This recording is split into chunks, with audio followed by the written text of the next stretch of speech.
But as she now knows, her playing politics has done real damage to our economy. After the budget, we were subjected to this piece of performative pantomime from Sunak. Somebody pretending to care about the plight of the average voter, but quickly getting round to the old Conservative debunked belief that you need to give tax cuts to the rich so that they can make money, and eventually that wealth will dribble down to us proles. She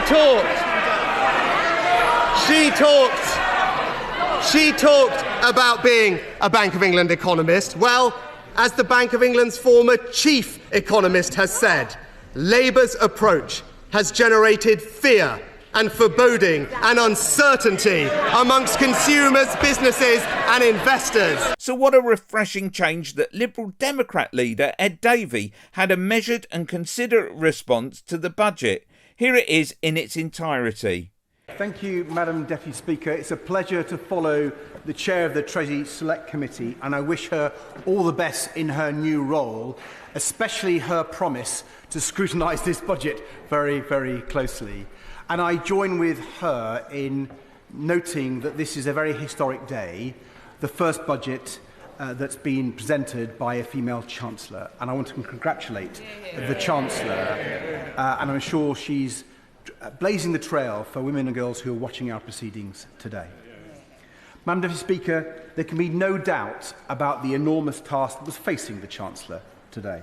After years of chaos and decline under the Conservatives, their appalling economic legacy, set out so clearly in the figures today, is being felt by people across the United Kingdom. So people were looking to this budget for a clean break with those failures of the last few years, for a sense of hope, urgency and the promise of a fair deal. But I fear the budget won't deliver all that. The Conservatives left behind an enormous mess in our NHS, but I'm afraid it won't be fixed unless the government fixes social care too. The cost of living crisis won't be solved by hitting families, pensioners, family farms and struggling small businesses. And our economy won't grow strongly again unless we repair our broken relationship with Europe. So Liberal Democrats will continue to stand up for our constituents and press the government to be far bolder and act much faster on people's priorities. But having said that, Madam Deputy Speaker, let me also recognise there were some good things in the budget. Indeed, I would want to welcome the Chancellor's decision to move away from the Conservatives' broken fiscal rules, to allow capital investment that our country so desperately needs. I was genuinely surprised, actually, that there was no recognition from the Leader of the Opposition of the difference between capital and current spending, which is the heart of this change. I'd like to welcome the promise of full compensation for the victims of the contaminated blood scandal and the Horizon scandal, and hope that that can be delivered quickly. And I want to welcome the extra investment in our NHS. Fixing the crisis in our NHS is literally a matter of life and death. And it's also essential for growing our economy by getting people off waiting lists, fit and healthy and back into work. The Conservative Party left a health service on its knees, and we on these benches have consistently argued for more investment across the NHS. In hospital buildings, extra GPs, cancer nurses, new radiotherapy machines and much more. So I'm glad the government and the Chancellor has been listening. But Madam Deputy Speaker, people have heard bold promises of extra GPs and new hospitals before. The Conservative Party made similar promises on the NHS and then broke them. So what we need now is a guarantee that this government will deliver. So I can assure the Chancellor, Liberal Democrats will hold the government to account on its NHS plans. And I hope the budget document sets out in full the answers to some obvious questions. When will the funding be in place for desperately needed hospital projects? And when will those projects be completed? When will the government be able to guarantee that people can see a GP or an NHS dentist when they need one? When will all cancer patients be able to start treatment within the 62-day target and not have to wait for months? When will people know once more that when they call an ambulance, it will be there within minutes, not hours? Madam Deputy Speaker, as I said before, above all, I worry that despite the welcome extra investment announced today, the government will not be able to fix the NHS because it is ignoring the elephant in the NHS waiting room, the crisis in social care. Yeah. We all know how bad it is. Hundreds of thousands of people waiting for care, many stranded in hospital beds because the care isn't in place for them to leave hospital. That's bad for them, it's bad for their loved ones, and bad for the NHS. I'm afraid today's announcement on social care just won't touch the sides. It's only a standstill in a crisis. So unless we finally tackle this problem, unless we finally agree a long-term solution for social care, we will never end the crisis in our health service either. So I urge the government once again, please start cross-party talks on care without further delay. And take action now. Any solution must involve paying care workers properly to fill the 130,000 care worker vacancies so elderly and disabled people can get the care they need. The government's plan for a fair pay agreement is a step in the right direction, but it's nowhere near enough. So will the Chancellor look at our plans for a special higher minimum wage for carers? And we mustn't forget the vital role of unpaid family carers. They're heroes, keeping the entire system afloat. So I strongly welcome the Chancellor's decision to raise the earnings limit for carers' allowance. It's a good first step. But as she knows and accepted in her speech, on its own, it will not end the repayment scandal or fix the system. So can the Chancellor confirm whether the earnings limit will now be pegged in the future to at least 16 hours a week at the minimum wage? And while I'm glad that review, as she described it, will look again at getting rid of the cliff edge for carers' allowance and the earnings limit altogether, I hope she and her colleagues will look at a broader review to give family carers the support they deserve.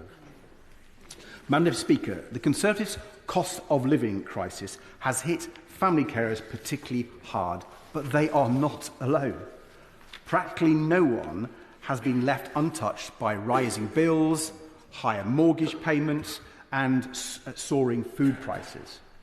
And our small businesses and self-employed have experienced a crisis of their own, dealing first with the pandemic and then with a spike in energy prices and other input costs. The Conservatives only added to that pain, hitting struggling families with stealth tax rises, betraying pensioners when they broke the triple lock, and raising national insurance for our small businesses. So I do welcome, when it comes to the cost of living, the increase in the national minimum wage, although I urge the Chancellor to extend that higher wage to apprentices as well. But it is very concerning to see the Chancellor repeat a number of the Conservatives' mistakes today. Raising employers' national insurance is a tax on jobs and on people. The OBR report published today shows the budget will reduce real household incomes. And it will tax the health, it will make the health and care crisis worse by hitting thousands of small care providers. Hitting family homes with inheritance tax changes isn't going to help. And cutting winter fuel payments will leave millions of vulnerable pensioners worried sick this winter. Instead of taking up Liberal Democrat proposals to raise the money we need, by reversing Conservative tax cuts for the big banks or asking the social media giants to pay a bit more, the Chancellor has chosen unfair tax hikes that will hurt small businesses and medium-sized businesses, the engines of our economy.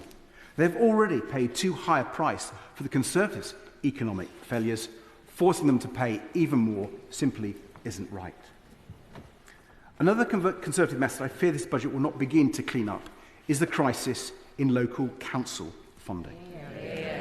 Year after year, we saw the last government slash funding while asking councils to do more and more. The result has been nothing short of a disaster. Spiralling social care costs are a huge part of this, and that's yet another reason why reform is so vital. But there's another black hole in council budgets, and that's due to the broken system for special educational needs. An extra £1 billion announced by the Chancellor is therefore welcome, And I pay tribute to my colleagues who have campaigned so hard on this, not least my honourable friend, the member for Twickenham.